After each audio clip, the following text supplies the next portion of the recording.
Good Thank you. afternoon, everyone. It's a great pleasure to introduce Professor Krishnan Balasubramanian, Distinguished Institute Professor in the Department of Mechanical Engineering at IIT Madras. He currently leads the Center of Non-Destructive Evaluation, which he established in 2001, and served as the president of the Indian Institute for Non-Destructive Testing. Professor Krishnan brings over 4 decades of pioneering experience in non-destructive evaluation with impactful contributions spanning maintenance, quality assurance, manufacturing, and design. He is an elected fellow of the Indian National Academy of Engineering, the National Academy of Sciences India, and the Indian Academy of Sciences and the Academia International NDT. Throughout his career, Professor Krishnan has guided more than 35 PhD and 60 MS students, published over 320 SCI index paper, and filed more than 60 patents across India and abroad. His outstanding achievements have been recognized with numerous awards, including Roy Sharpe Prize, Abdul Kalam National Technology Innovation Fellowship, and J.C. Bose Fellowship, and the Lifetime Achievements Award from IIT Madras.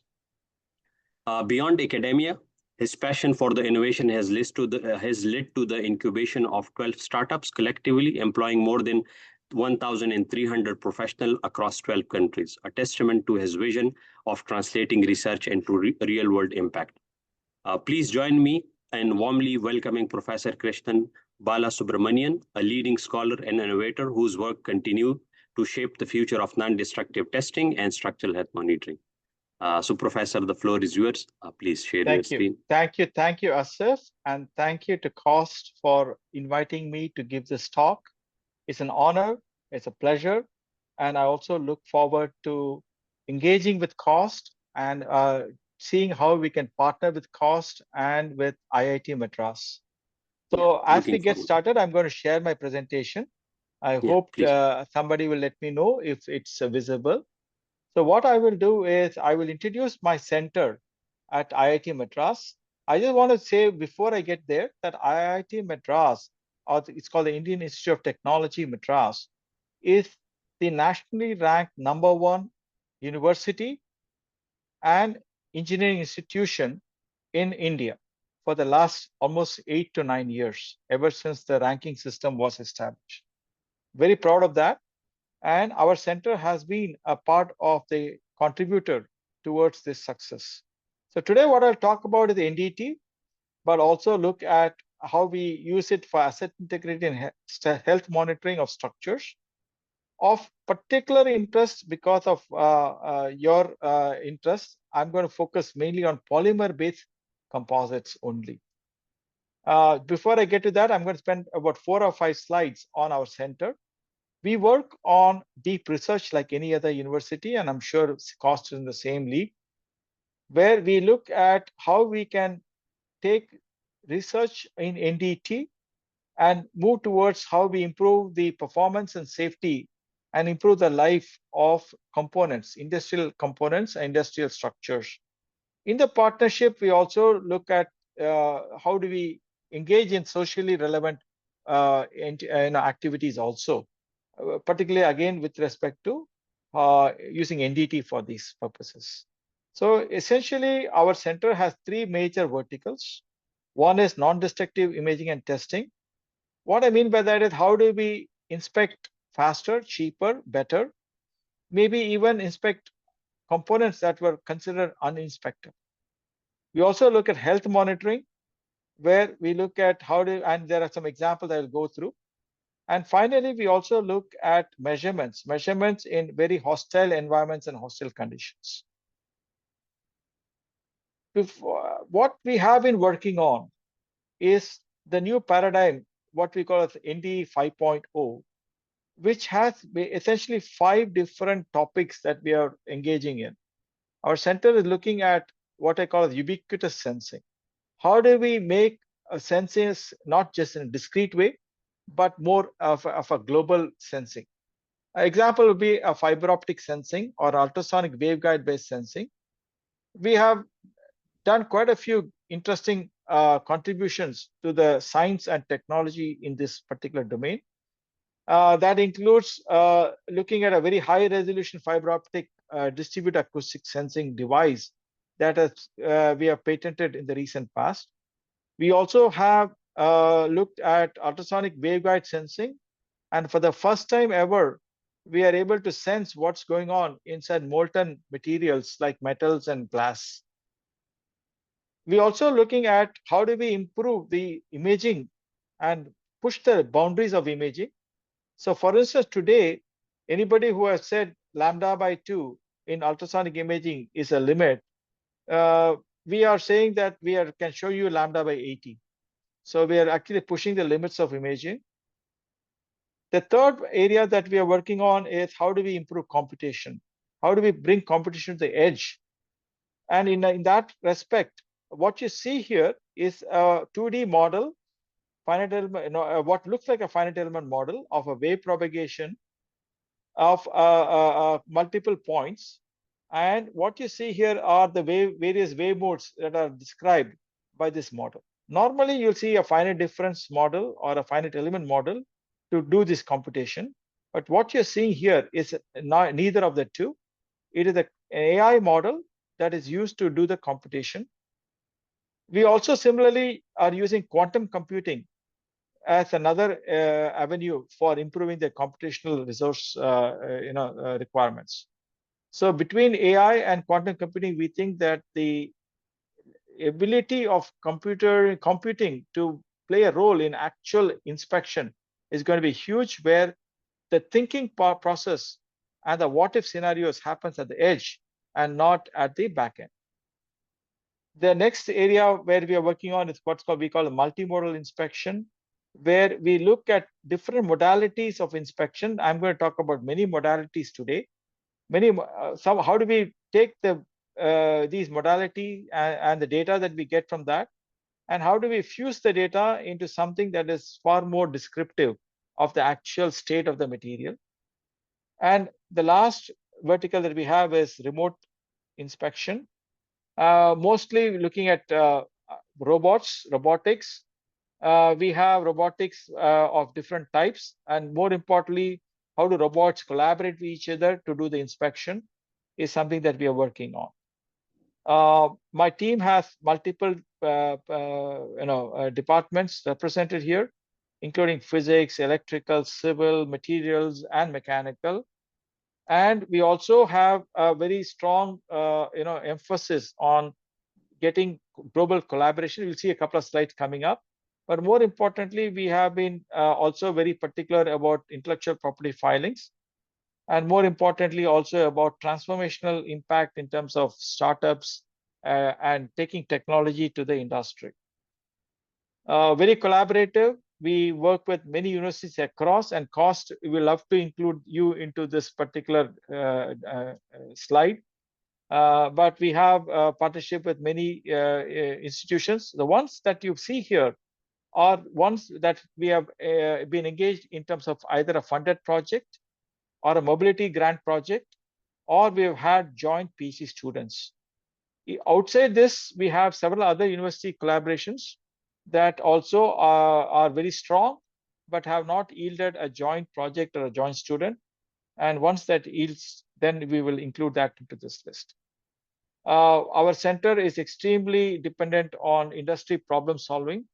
So whether it's in the manufacturing, aerospace, defense, transportation, or energy, what you see here are just the logos of some of the industries that we've been working for the last, say, about 10 to 12 years. So we significantly depend on industry problem solution and funding from industry, as well as governmental support system to sustain our center. We also have what we call as a consortia model, where industries participate as members, and they also benefit from jointly supporting a common problem that we solve. And that way they leverage their research dollars to a much more effective solution providing platform. The most important part of our center is the startups. We have 13 startups that have emerged from our center, from our students in 14 years. We are the largest ecosystem within our institute for startups.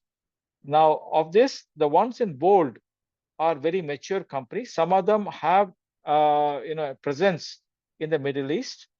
And some the ones in red are the more recent ones, which are started the last year or two.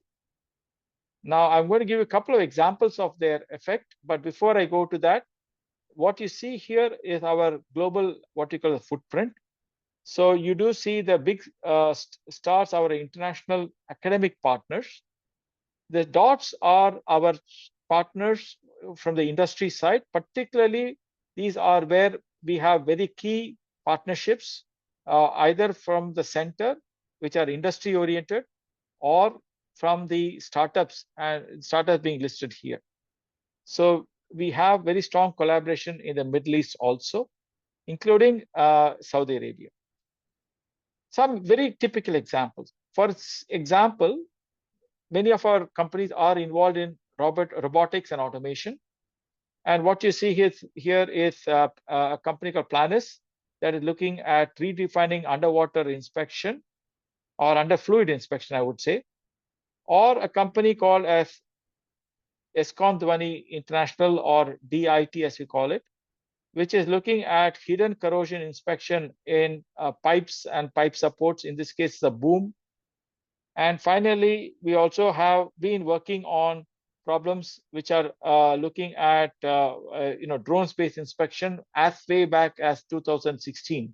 So it's been almost 9 years since we have been doing drone-based inspection technologies. Today, of course, it's become very popular, and more this particular company is looking at how to leverage the data that has been collected. We also have examples here where we are talking in terms of automation in inspection. So robotic inspection for manufactured components, as well as leveraging AI for looking at NDT data sets. So there's a company called Dhwani AI, and there's a company called Dhwani Research that are working on these kinds of technologies. And finally, I want to highlight that another company called Zyma is building sensors for very high temperature that is changing how you can monitor the temperature as well as rheological properties within industrial processes, and thereby changing how we can bring sensors into a very hostile environment and bring about an insight into how to optimize the performance of these particular high temperature processes or hostile processes. So these are examples of companies that have maturity, and they are already working with various industries globally. So with that, I'm going to start the actual talk of today, which is how do we look at composites, polymer composites in particular. So what I'm going to say is I'm going to talk about the journey that we have taken over the years. In fact, I worked on composites right from my early days when I was working as a graduate student in Drexel University in Philadelphia, where we worked for a company called GE Astrospace. And with GE, my thesis was to look at Lamb waves and how Lamb waves was able to pick on porosity content quantitatively within about maximum of 2%. So we could pick up with a resolution of about 0.1% of porosity. How can we measure those? That was my work that I did way back. Since then, I have been working on composite materials in different modes. And you're going to see some few results that we have worked on over the years in this particular talk. So I'm not going to give this motivation to you, because I'm sure all of you understand composites is here to stay. Polymer composites particularly is very commonly used both at infrastructure, in defense, as well as today, as I was talking to Asif earlier, it's also used for the oil and gas and other transportation of not people, but also transportation of products. So pipes now use composites. A lot of shells and storage tanks are now becoming composites oriented. So composite is essential. Now, the reason why we use composites is because we want to avoid corrosion, corrosion being a very serious issue. Now, while we can do that, composites have their own difficulties and challenges. Some of the challenges include the fact that composites are prone to impact damage. Composites are also prone to chemical attacks. Composites are also prone to joining issues. How do you join composites? Is not the same as you use welds in metals, but here you use actually adhesives particularly. So how do you characterize adhesives is a major issue. So some of the damages that or defects that we look for are listed here in red. And depending upon which industry you are involved in, and you will see different types of these defects becoming more important to that particular industry. Now, when you come to NDT, and I'm sure many of you are aware of what NDT is, but what I want to say is that depending on what you want to measure and what that measurement means to the performance of that particular structure or material or component, you have to choose which mode you want to use. If you want to look at mechanical properties, ultrasonics can give it to you, but will not be very good if you want to go to the nonlinear properties, or if you want to measure strength, then ultrasonics probably will have limitations. But on the contrary, if you want to measure moduli, density, or damping material properties, yes, it can do that. You can use acoustic emission to look at how fracture initiates and grows. You can look at vibrational methods where resonance gives you certain property measurements in terms of the quality as well as the integrity of the structure. If you go to radiography, which is can be X-ray based, most likely will be X-ray based when you go to material, but it can also be neutron based. Then you're measuring attenuation properties. Mainly, you're talking of what is the relationship of the image that you get to the density of the material, or in some other context, atomic number of the material. Finally, if you're looking at infrared imaging, then you're looking at thermal properties like conductivity, diffusivity of heat.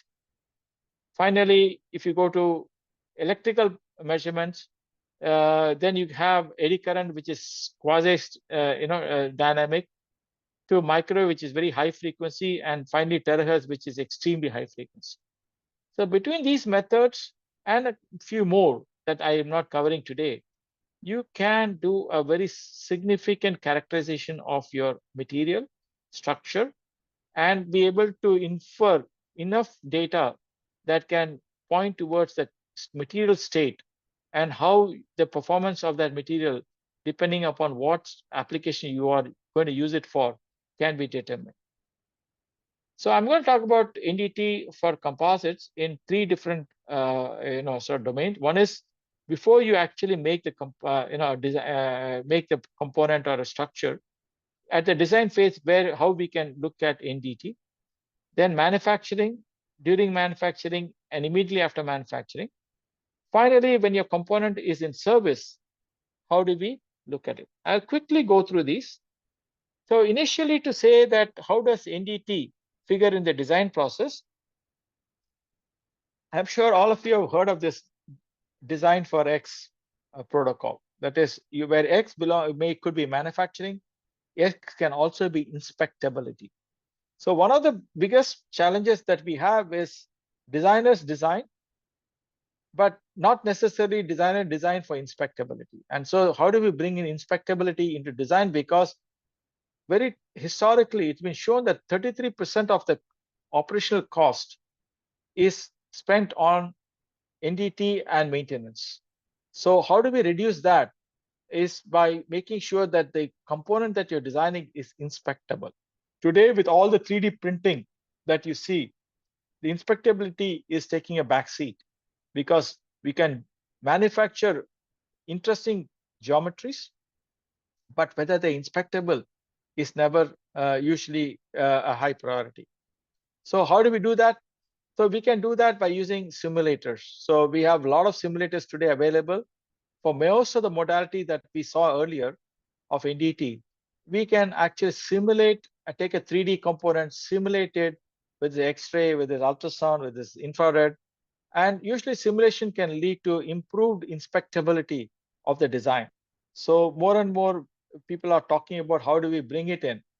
Now, along with that, I already mentioned that today we are using AI, we are using quantum computing to improve the speed at which the competition can happen. So sooner than later, you're going to see that your sensor itself becomes a thinking sensor, and the simulators are going to be something that is going to help you build confidence in whatever inspection that you're going to be doing.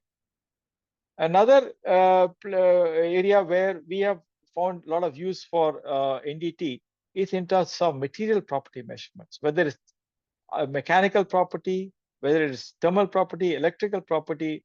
Non-destructive testing can actually give you the properties.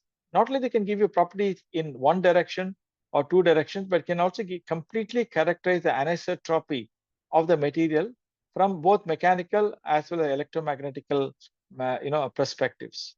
So here's one example. A long time ago, we worked on this where we were able to take an ultrasonic transducer, send it through a composite plate, make the plate rotate, and then compute the engineering constants or the elastic constants without in any way destroying the component itself. It's been validated multiple number of times. So what you see here that you can be within couple of percent. You see a couple of other results in the later on, where elastic property measurements is very reliable using ultrasonics for certain types of polymeric composite materials, not for all. Now, we have also done this for other types of case studies. Here you are just seeing 4 elastic properties being measured, but we can do up to 9 elastic properties in a particular composites, as has been demonstrated earlier by some of our work and some of my colleagues' works. Now, once you have the material property and once you have the ability to design, then NDT plays a very significant role in manufacturing. So you have the ability to measure properties such as porosities and volume fraction of fibers. You can also, we have done a lot of work on fiber matrix interface measurements. Also, whenever you're doing multi-layered composites, ply layup becomes important.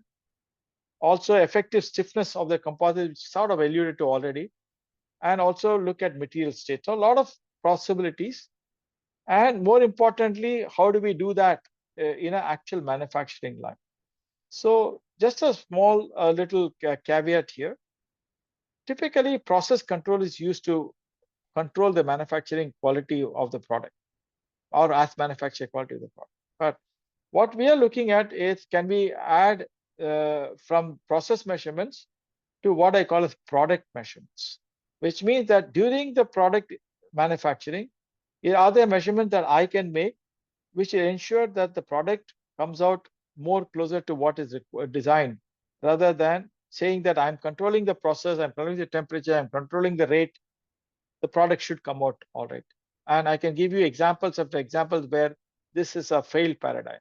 So it's more and more important that we measure what matters rather than we measure what is around it and say that the product is good or bad.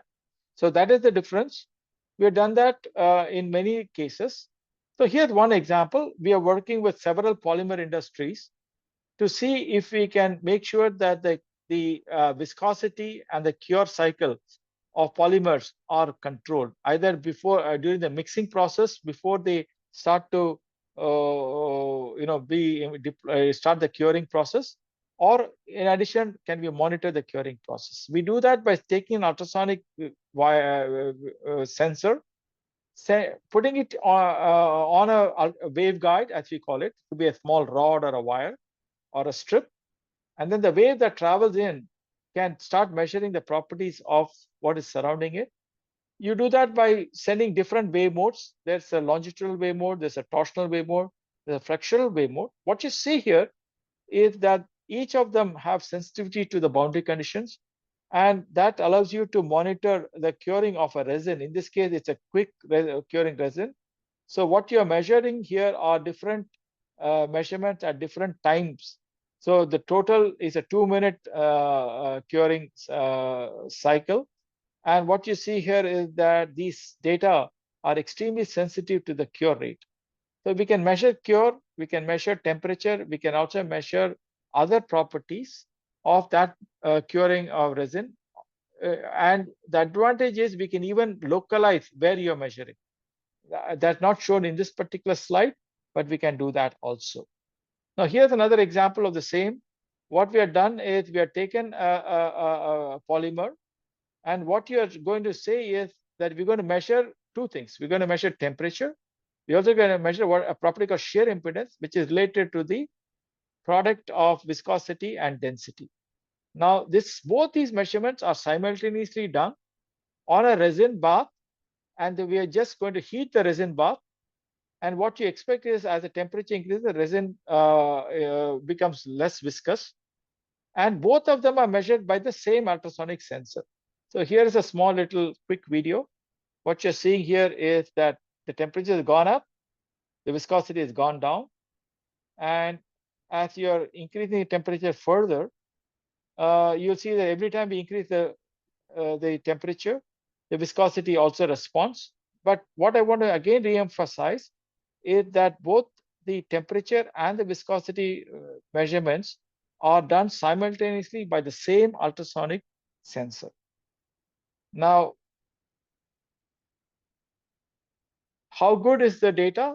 What we have done is we have actually calibrated it and compared it with what I call a standard viscosity polymeric materials, which are supplied by a company called Canon. And what you see here are the dots are measurement done by us, and the dotted line is what is predicted by the manufacturer. And what you see here on the left is up to 10,000 centipoise, or on the right is up to 1,000 centipoise. So you have two different scales of viscosities range that we are measuring. In both of them, we are seeing that the measurements match quite nicely with the expected values. We can also measure the rate at which for instance, when you're using certain processes in composites like resin infusion, where you take the resin and you infuse it in a mold. What we can do is we can put a waveguide and then monitor the flow, or the flow front as they call it, of the waveguide. And then that flow front will tell you how much penetration you have. So for instance, there may be regions within the mold that may not get filled, and we can clearly watch the resin reach that or not reach that. So this is a very interesting example where again a waveguide is used, and what you see here is the fact that we can actually see the signal or the wavefront as shown by the signal move closer and closer, and we can watch it move. Here's an example of a simple glass fiber material where we have used two sensors. One is called a bulk wave ultrasonic sensor and a waveguide ultrasonic sensor. They behave logically differently. So the bulk wave sensor actually will start to reduce its signal value with curing, while the bulk wave sensor increases while it cures. So what happens is, the idea here is watch as these two sensors react to the cure process of a glass fiber polymer resin composite. And we are able to clearly see when the cure is completed, so that you can stop the cure and then go further with the processing of that material. Another example where we have worked on is in fiber orientation mapping. So we have done a fair amount of fiber orientation mapping using what's called a backscatter ultrasonic imaging, where we are able to map even layers that are well below the surface by rotating the probe at an azimuthal angle as well as lateral angle, and getting the fact that fibers are sending back large backscatter signals when the orientation is perpendicular to that particular fiber. So by monitoring that, we are able to map these and map the images of fiber orientation as a function of depth. And this allows you to ensure that the fiber orientation is not misplaced. Now, once you are manufactured and you're deployed, now you have to inspect again. And again, here, we can use ultrasonics to do it. And more and more automation is something that we like to use. So one of the biggest problems that composite industries face is in looking at the quality of as manufactured component. So what you see here is an example. I have a brake disc. A brake disc is a very nice composite polymeric material. This is the rear brake disc of heavy trucks. And what we did, this was done long time ago, where we are using a very simple approach where we are having an impact, a small little impactor, and then we have microphones on the bottom. What's interesting to see is that if I have microphones in 9 locations in that particular component, there's very clear spectral content and signatures that we see. We also see symmetry. You see the number 7 and number 3 are having very similar features. Number 1 and number 9 will have similar signatures. So this is very important.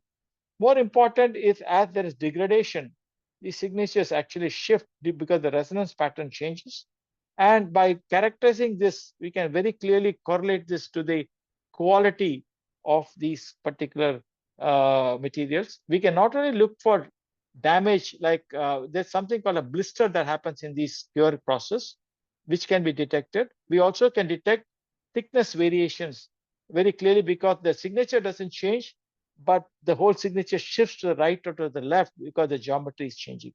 Again, this can be easily characterized. So we can measure both thickness changes as well as onset of process called blister, where there's air entrapment inside. Both of them can be characterized by this very simple method. Now, this can be automated, and this is done long time ago where artificial neural networks was used to implement this in the actual industry.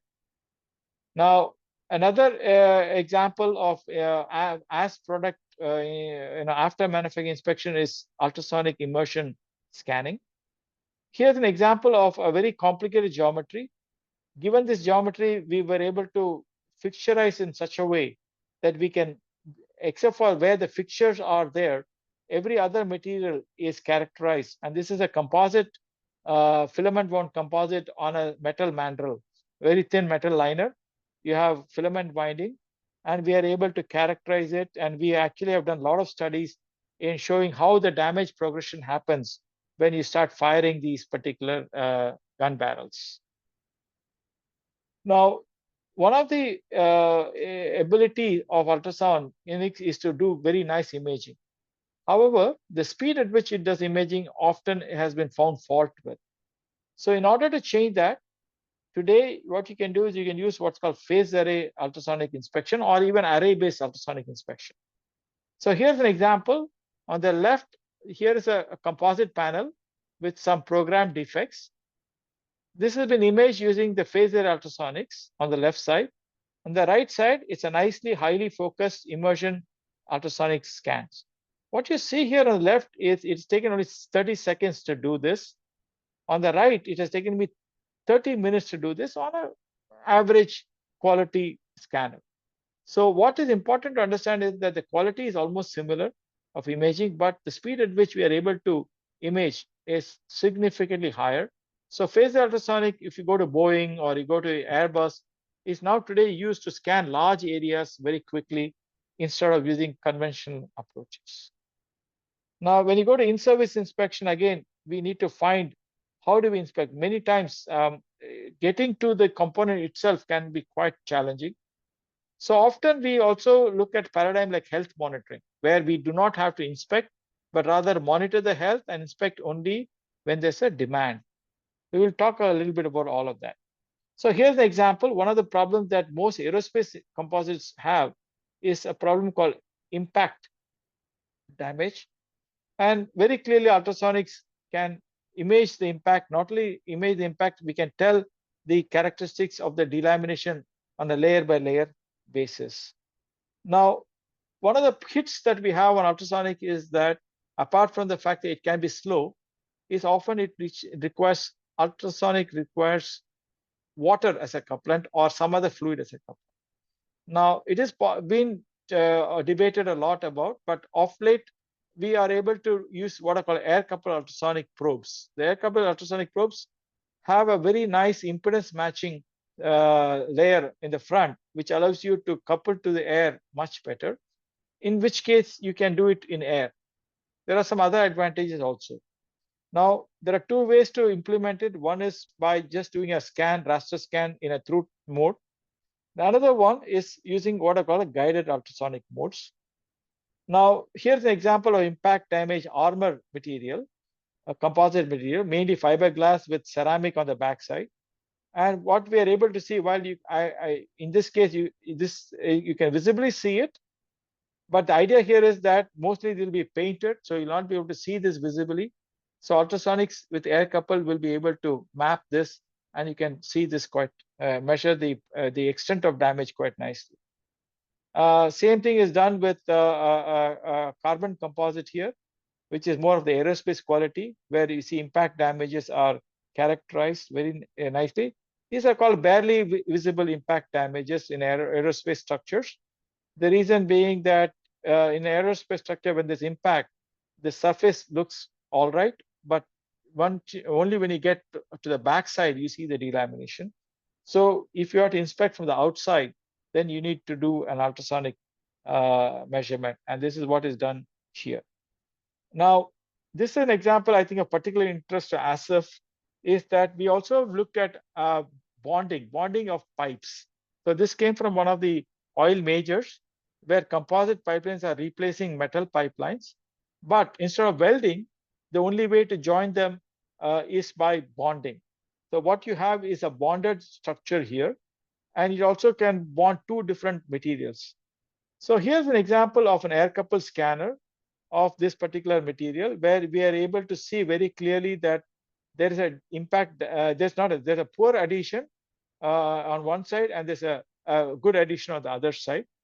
And very clearly, the ultrasound penetration is a function of the quality. So, for instance, the blue here represents good adhesion. The orange to red represents poor adhesion. So while this is okay in a as manufactured component, the question is how do you take it to a real pipeline? And I'll come back to that using guided waves in a few minutes.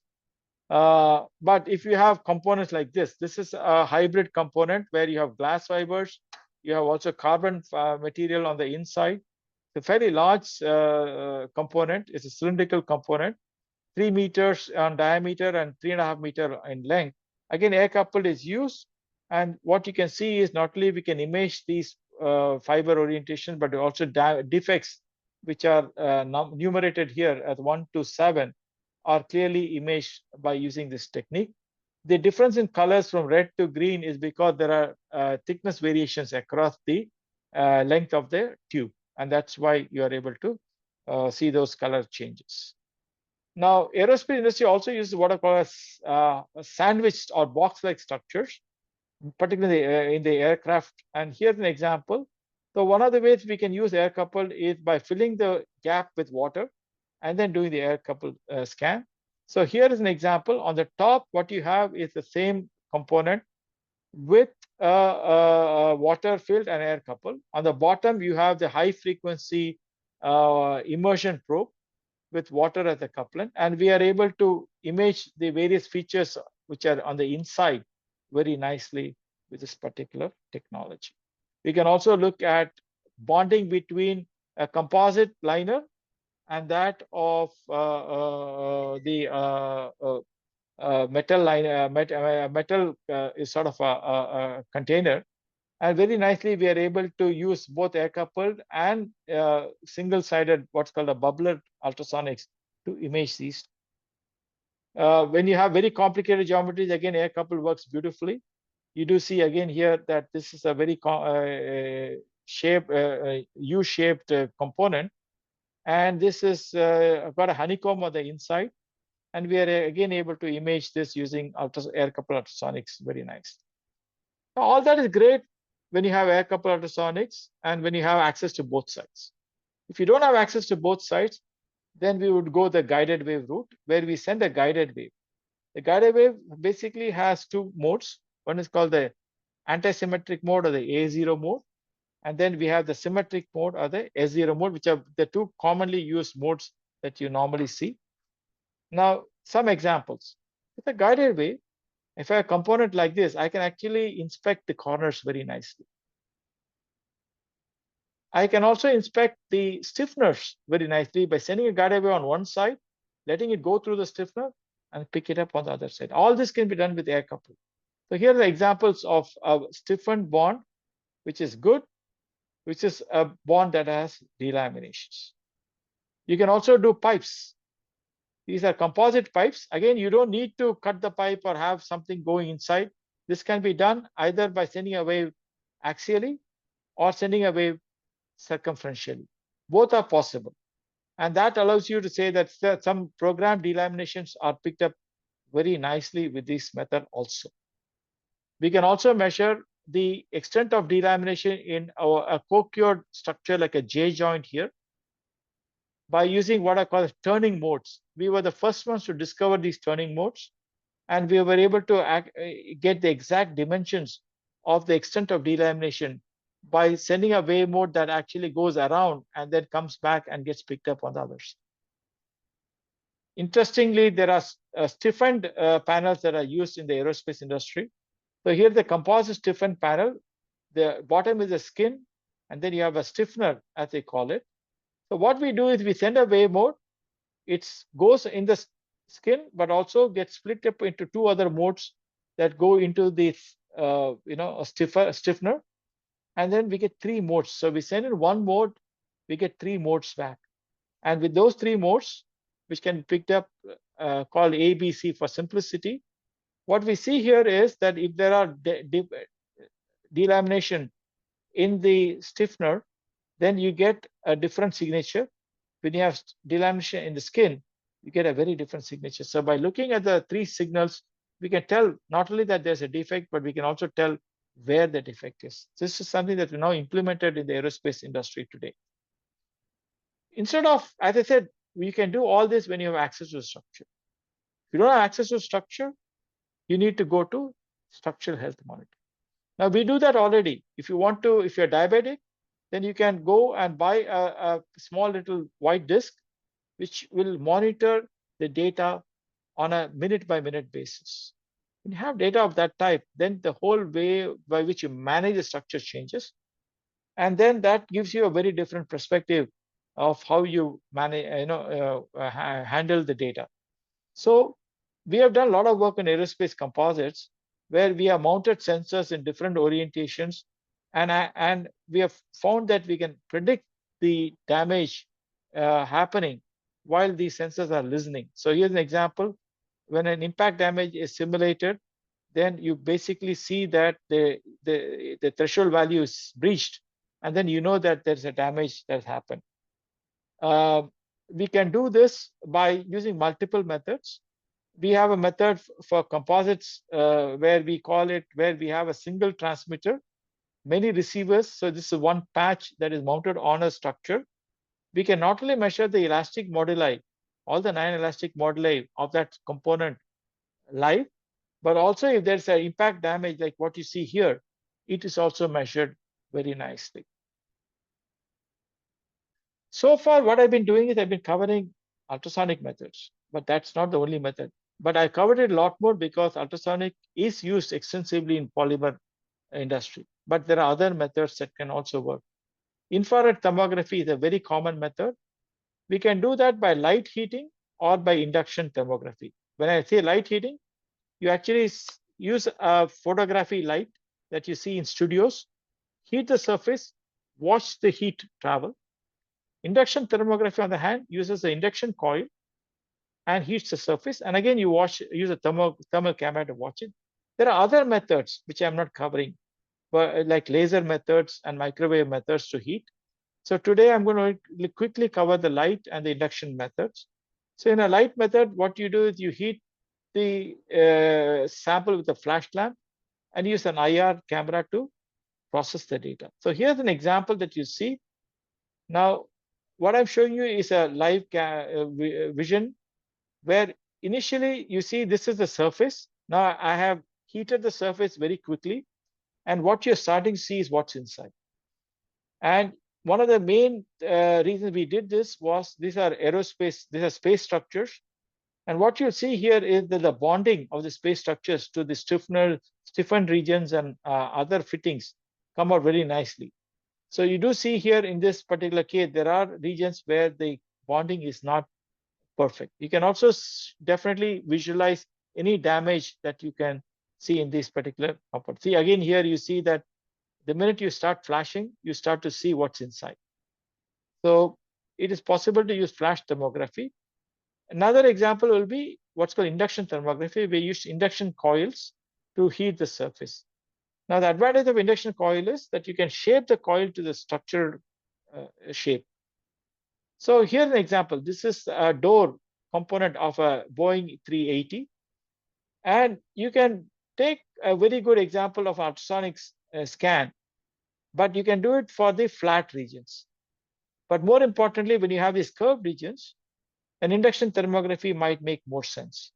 So you can see that defects are very nicely visible using ultrasonic scans, using conventional and phase array. However, the edge is not very well characterized, and definitely not the corners. So in order to do that, what we did was we used the induction thermography. And what you see here is that using induction thermography, which are the bottom two results, you are able to pick the edge defects much better than ultrasonic method.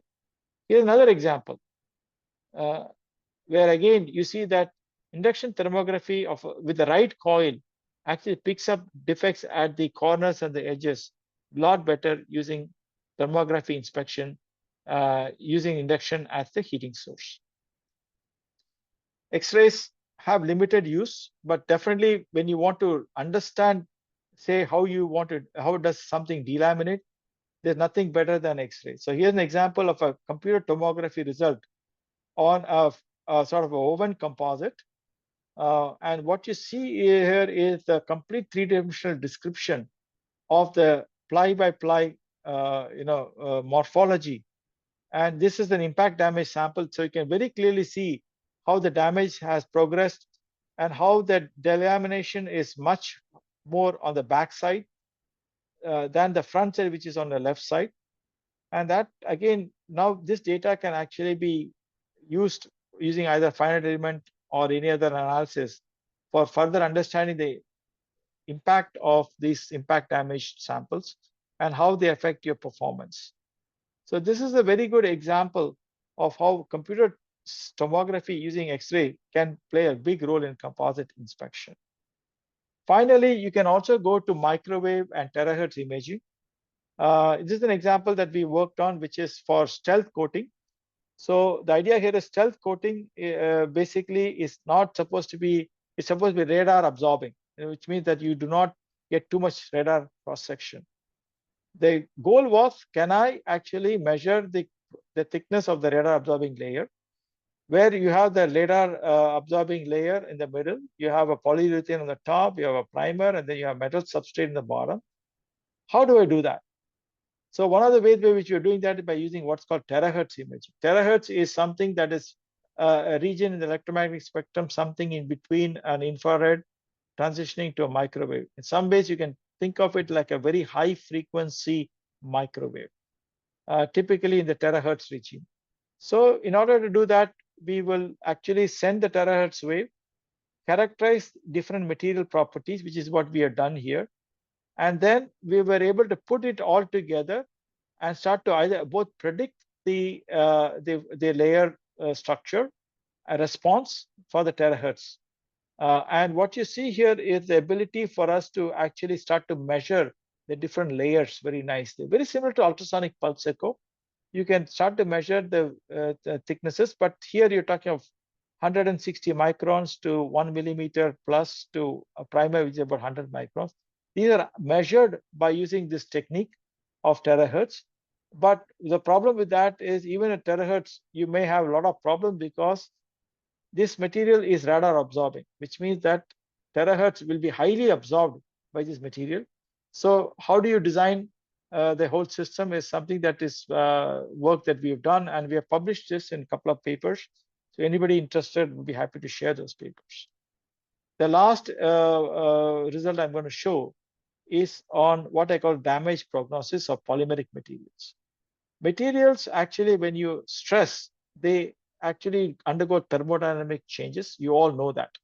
If you take a metal and you cycle it, you know that it gets hot due to hysteretic heating. But even if you do it monotonically increase, again, you see that there is thermal changes. So you will have both thermoelasticity and thermoplasticity effects. So what you can do is, whether it's a monotonic, stress, or whether it's a cyclic stress, you can watch the thermodynamics using infrared. And very interestingly, we can even tell where the yield point, the real yield point of the material is. And whenever they go to undergo fracture, before fracture, you do see that there is a tremendous amount of heat that is generated because individual fibers are fracturing, and that releases a lot of heat energy. So by using thermography, it is possible to start monitoring the thermodynamic changes in the polymeric material and thereby infer the state of the material also. So with that, I'm going to conclude by saying that NDE is used in multiple areas for polymeric materials, whether it's in the design stage or processing stage or as fabricated or in service, either using inspection or health monitoring. And finally, it's also possible to start to look at early damage predictions using thermography or a couple of other methods. With that, I'm going to stop here. I hope I've not exceeded my time, and we'll be happy to take a couple of questions. Yeah, thank you so much, Professor Krishnan, for a very exhaustive and a comprehensive overview of the NDT techniques. And I believe some of the topics were highly overlapping with what we are trying to solve at the moment. So as discussed, we can discuss it in a separate session as well. So now the floor is open to questions. So you can either post the question in the Q&A part, or I can link you directly to Professor Krishnan and you can ask directly. So any question from the audience?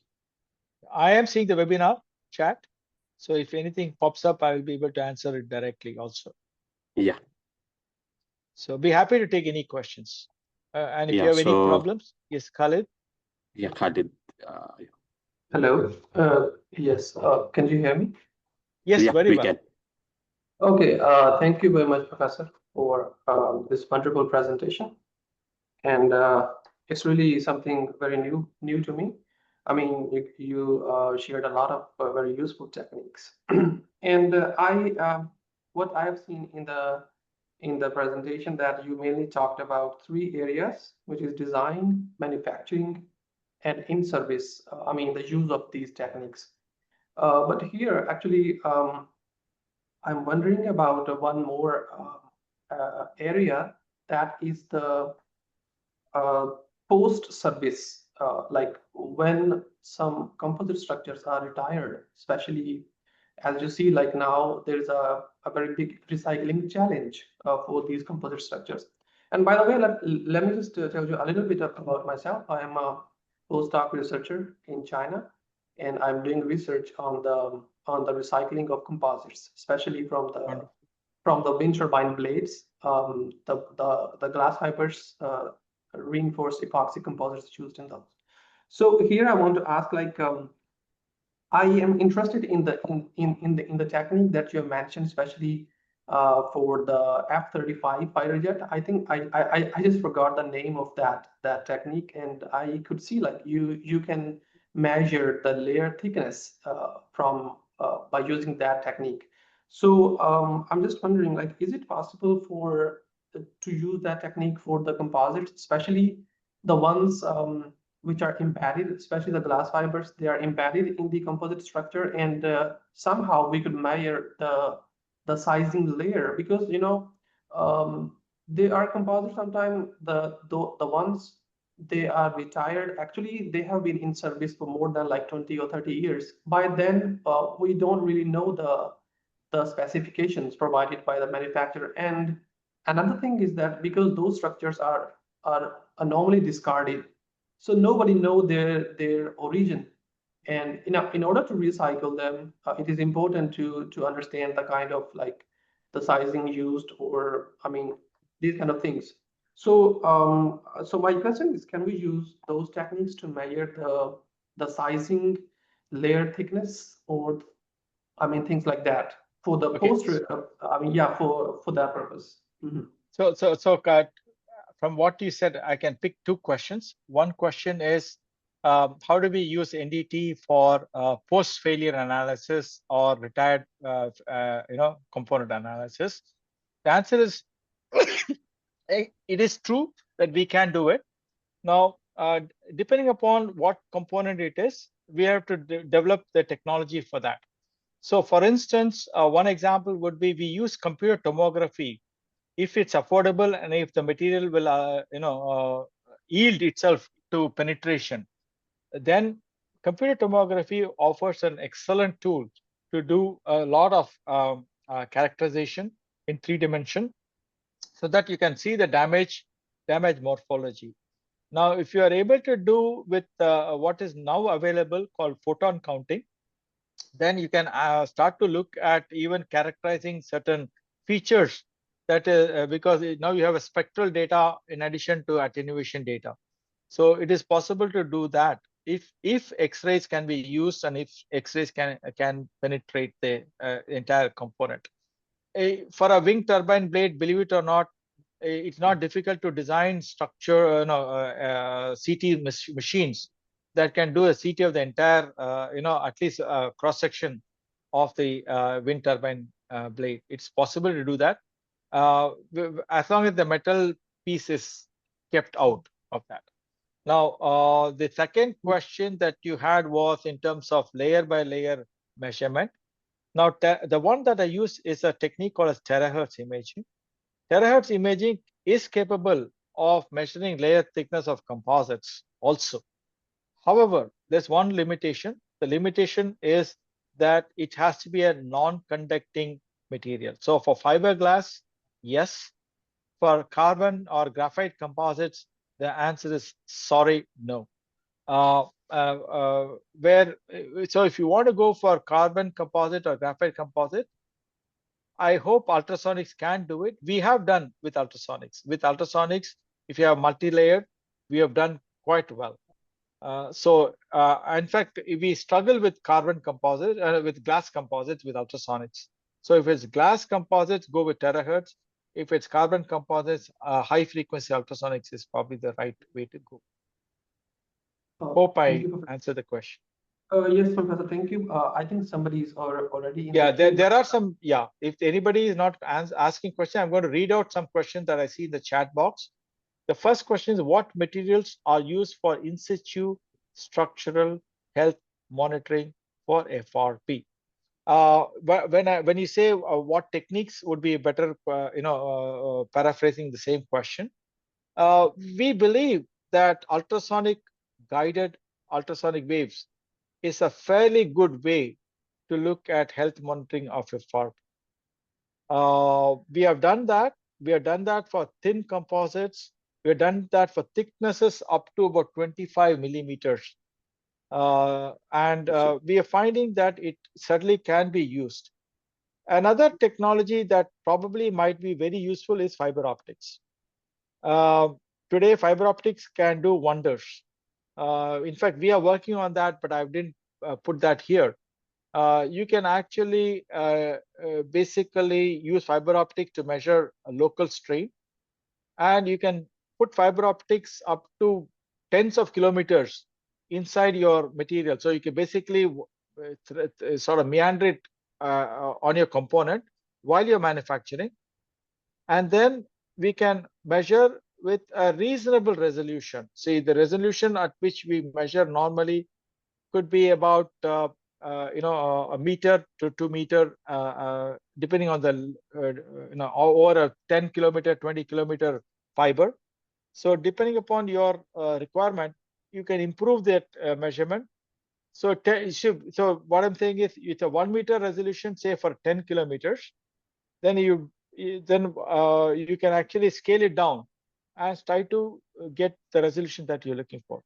But today, distributed sensing using fiber optics can do three things. It can measure any temperature changes. It can measure strain changes locally. You can also measure any acoustic emission or vibration that you can measure. So all three are measurable using the same fiber. So it is not a bad idea to do SHM using distributed fiber optics. And we have some work going on that. And you can cover large areas very easily and very affordably. I hope I answered that question. Lawrence Walker says, how might you detect disbonds between steel substrate and a composite patch in a field application, for example, in the repair of steel structure using composites? I can assure you it's not an easy subject, but what we have done in the past is, in fact, I didn't get to show all of it. We have looked at metal, and I did show one case, metal lined with composites which are as manufactured. We have measured delaminations and disbonds.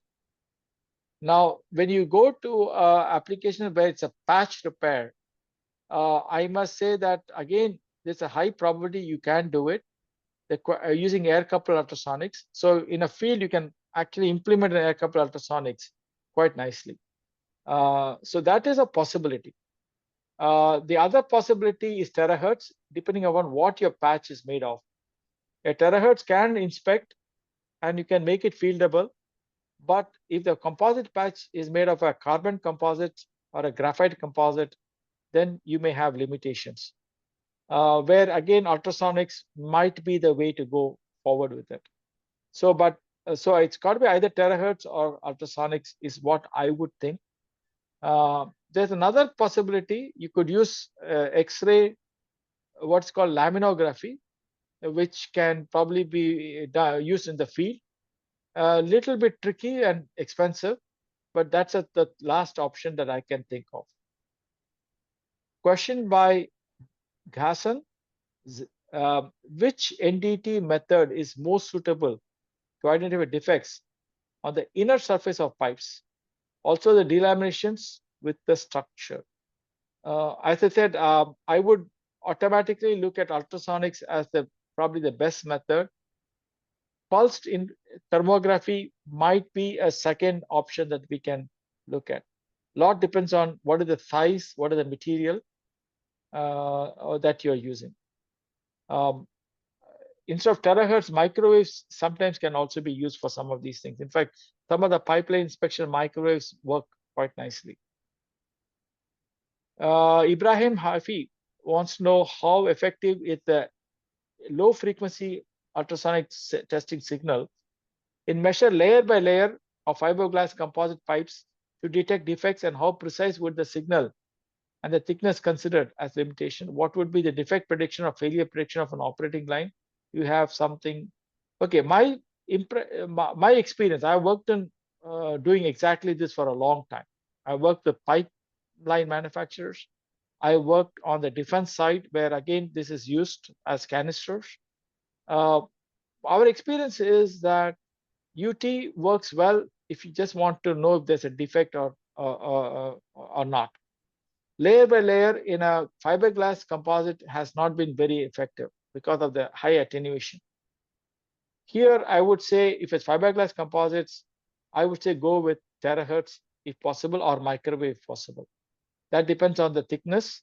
Terahertz can penetrate fiber, to some extent, and so can microwave to a larger extent. Terahertz is high frequency, so you get much higher resolution in these measurements. Otherwise, you should go with the microwaves, which can penetrate much deeper. This would be my immediate reaction to it. What is the overhead cost of fiber optic system you have worked with? Typically, a fiber optic system commercially available, capable of say 40 kilometers range, for looking at say either let's say for instance acoustic sensing, which means acoustic emission sensing, will cost you something close to $150,000 to $200,000. However, if you don't want 40 kilometers, and if you want to go say only 20 kilometers of fiber length, then the cost can be a lot more reasonable, of the order of say $15,000, $20,000 of that nature. If you're looking only to measure strain, then again the cost drops down significantly. The acoustic measurements is more expensive, strain measurement a lot cheaper, temperature measurement even cheaper. So that gives you a rough idea, anywhere from 15, 20K to 200K, depending upon what is it that you're looking for. As any technique, this is Mirza Mansoor. As any technique being used on a project, or mostly those, or these are lab studies? The answer is there are some of them are lab studies, but many of them are implemented in actual structures, in actual manufacturing, in actual in-service. One of the specialties of our lab has been that we have tremendous experience solving problems for the industry, but not just in the lab, but also trying to make it implementable. And often we do this through partnerships. We do a lot of the TRLs, 0 to 4, and then the partnership does from 4 to 7 or 8, and then the end user goes from 8 to 9 or 10, depending on which scale you use. So many of the results I'm showing are not necessarily labs. Many of them have been implemented in the field. Abdul Malin Mohammed from India. I'm working on biaxial behavior of glass fiber reinforced plastics using a cruciform specimen where there's an artificial defect. What could be the relevant entity method used for you doing testing to monitor online? Very difficult problem. I don't know where. I mean, I worked on something called a cruciforms, but they were very thick, 200 millimeters, and made of metal. Depends on what is your thicknesses that are. But I would say acoustic emission has some possibilities. Other than that, we'll have to see if ultrasonics can penetrate and give you enough answers. If for some reason ultrasonic can penetrate, that depends on the thickness and the material that the cruciform is made of. In which case, I would go for a phased array ultrasonics. The phased array ultrasonic gives you an image, a live image, so it can be used for monitoring the state of the material while you are loading it. And it can be device. So we have used this for metallic cruciform live for crack propagation studies for the nuclear energy industry, where the cruciforms are used to hold these large vessels. Not sure what exactly you are using it for, but if it is definitely, then we can try it out. Okay, I'm not sure, Samit Khan, let me check it out what you're saying. But going back to Mohammed Asif, is there any entity technique to measure the shrinkage factor for fiberglass composites, like on real value with the health monitoring systems? My immediate reaction is fiber optics, but unless I get to know a little bit more, I would not be able to tell you what should be. But my immediate reaction is fiber optics. All right. I'm going to put my email ID here in the chat. Please do not hesitate to email me. Okay. I don't know. Can you see it?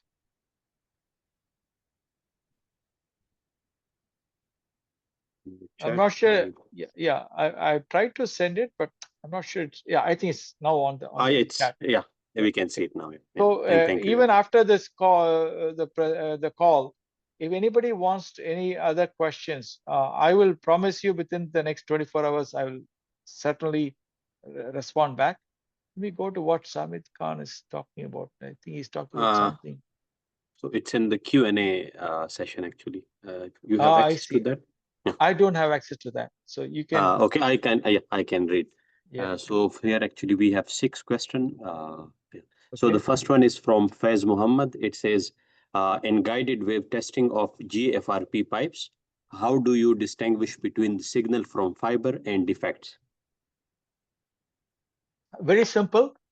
Mostly the types of defects that we are talking about in for real applications are of the type of what we call delaminations or disbonds. The morphology of that and the surface area is very large. On the contrary, fibers are extremely small. So depending by using different frequencies, you can tell very clearly the delamination. In fact, delamination, what happens is it's almost like a wave is traveling, and then you have something that is stopping the wave from traveling. So it splits into two modes on either side of the delamination. And by looking at the characteristics, we can do a significant amount of characterization of where the delamination is and to what extent it is. So we've done a lot of work in that. I have probably can send you some 5-6 papers on that we have worked on. That's cool. So another one is from Samit Khan. Yeah. Respected professor, thank you so much for this brief description about the NDT techniques in polymer composites. I want to know about the effectiveness of NDT inspection in terms of stages for application like composite pressure vessels. Okay, composite pressure vessels are fairly thick, and often guided ultrasonic waves has a potential to either inspect or even do health monitoring approach. If it is made of fiberglass, then other methods might work well. As I said, terahertz or microwave has a high probability. Recently, we have been also able to penetrate certain number of layers of carbon composites. And so we had a problem statement where there's a carbon composite on the outside, and then there is non-metallic material on the inside. And we were able to penetrate that, and we were able to image what's behind that. We have probably, I think in that case, we were able to penetrate about 4 to 5 millimeters of the carbon composite using microwaves. So it is possible to use microwaves quite effectively. Terahertz being a very special case of microwave. For very high resolution, you can use terahertz. For normal application, microwave works quite well. Thank you. Yeah, we have another question from Megdi, and please forgive me if I pronounce your name not the correct way. So he is saying, thank you, Professor, for the interesting and knowledgeous presentation. Can the probes used with metals also apply to polymers of composites? So I think he wants the probes. Can the probes used with metals also apply to polymers of composites? I'm not sure I understood the question. I believe he is asking the probes that are using for the NDT of the metallic can be used for the polymer. So be honest with you, the answer is yes. Okay. Now, let me say it's a reverse that's a problem. Usually, some of the probes that we use for the polymers have trouble when we go to metal. An example, the air couple. Air couple works in a very limited way with metals, but works marvelously well with polymers. So, okay. And one thing, just as a question, can you share the presentation? The answer is absolutely yes. What I will do is I will give me 1 minute. What I'm going to do, it will take me a few minutes. What I will do is I will email Asif and one other email ID I have right now on the chat box. I will email them both a link. This is likely to be a large file. Okay, but so I can only share the link. You can download it, and you can download the PPT version. You don't. I'll also share a link of the PDF version. So you can, depending upon which one you like, you can download it. Thank you, Professor. And I believe I also try to, in the chat, this all session will also be available online, both on YouTube as well as our official page of ENERCOMP, so you can have access and go through the material of your interest. Wonderful, wonderful. Yeah, thank you. Yeah, thank you so much, Professor. Maybe for our side, for our consortium. So as I mentioned in the beginning, I think that degree of cure measurement with ultrasonic, that was very interesting, and definitely we will go for more in-depth discussion on that one in a separate session. And also, I believe you show one pipe section, right, where we had two pipes joined together. Yes. So is it possible to share how the degree of cure was, for example, good adhesion and bad adhesion? So how did? Actually, believe it or not, we don't have a proper data on that, to be honest with you. The company did not share that information with us. All right. Okay. So because it's a private company, and since they paid for it, they did not. They would not share that particular information, but they did validate clearly that they had created this with wherever we said that there was a delamination, they agreed with that. Okay. Now, how they did it, what is the extent of bonding that happened, they were not willing to share that. So we would love to chat with you and see how to explore work on this. Yeah, actually, so we are working on these fronts, and I believe compared to some of the previous studies where people are trying to introduce defects by inserting some external bodies like Teflon films or some other adhesive tapes, we are trying to simulate these defects more realistically. For example, a kissing bond should behave like a true kissing bond, not a kissing bond with a Teflon film, because Teflon film is very distinct precocic property, respond very well to the ultrasonic, but a true kissing bond will not, or more, or air pocket or void will not behave like some foreign body. And in the field, nobody is going to insert a Teflon film for you and come and detect with. So that's something we can work together on. We love to. In fact, I can tell you one story quickly. Please. I remember we had this pressure vessel, a sample that was given to us, and they said that this is a delamination and the other part was wood. And the signals were exactly opposite. Okay. And we were like breaking our heads to figure out why our signals were opposite, till one of my students took a very, very thin knife and put it in the good region, and he found that it's completely delaminated. Okay, interesting. Very interesting. So when they try to make samples, sometimes you absolutely don't make sample that you want. And, exactly. Okay. And so, it's very hard to make good, bad samples. Exactly. I totally agree. And I think one more thing that we will be very interesting on, you mentioned for the ultrasonic going to from lambda by 2 to lambda by 80. That's a very shocking surprise for me. And I would be more interested to discuss that with you in a separate call. Absolutely. That's still a few years away from real practical use. But in the lab, we have demonstrated that possibility. Even from lambda by 2 to lambda by 4, even up to lambda by 10, that's more than improvement in case of ultrasonic, I believe. I believe so. So we are done. We use metamaterials to do that as filters. And the physics of it is very simple. The normal propagating waves do not have the information below lambda by 2. Yeah, that's true. The evanescent waves do have information. Now, the problem is, how do you bring the evanescent wave from where it is, which is at the surface, to where your probe is, which is far away? And that's where the metamaterials play a very interesting role in doing that. So we're certainly happy to share some papers and discuss it further. Of course. So thank you so much, Professor Krishnan, for the super insightful session. And obviously, we'll be in contact for our collaborative efforts and projects together. Absolutely. Looking forward to working closely with COST in the future. Yeah. Thank you so much, and have a great day.